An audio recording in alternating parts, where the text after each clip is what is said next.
Thank you, Mike. London, Kentucky, waking up to all of this. An EF3 tornado ripped through Laurel County, killing 19 people. Candace Clift is in London this morning talking to the people in the hard-hit Sunshine Hills neighborhood. Candace, it gave me chills. I just looked on your social media page, your Facebook page, sharing that story of the one woman who found her Bible in the front yard. Yes, it wasn't even her Bible. She said, and she had been gone at a high school reunion and came back home yesterday, and as her daughter helped her clean up, found a Bible open to a verse about Jesus calming the winds. She said she doesn't think that's a coincidence. I want to show you some of the damage here in this neighborhood. Look back here at this green wall, and you see the headboard of someone's bed.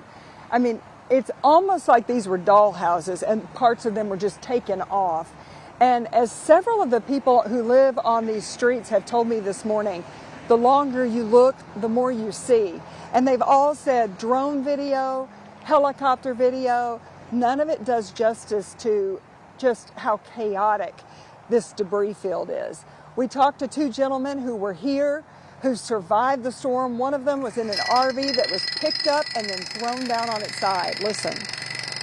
So I went and I hollered at my wife to get up, get up. I hear a tornado, because I could hear it off in the distance. And I grabbed the grandbaby and she hadn't got up, so I ran back in there and screamed at her. And we ran to the front door, and as soon as I opened the door, I said, "Where are we going?" She said, "Go to our daughter's house." And I said, "We don't have time, babe." I said, "Head straight to the back." It was too late. I could feel the RV going straight up in the air. I jumped on top of her and held on for dear life. And I didn't know how long this was going to last. I was like, "Please stop, please stop." Trust your instincts.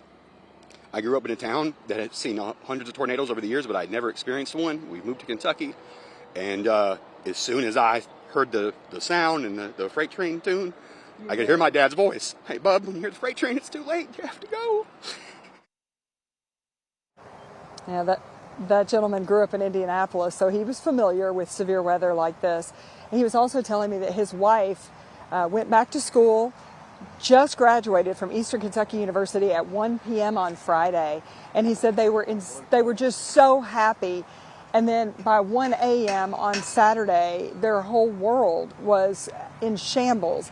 They do have a place to stay, and he said he's very grateful that he has a relative who's letting him stay in their home. You can see a lot of trucks coming in now. These are folks who are surveying damage, a lot of relief organizations and other construction workers coming to do cleanup.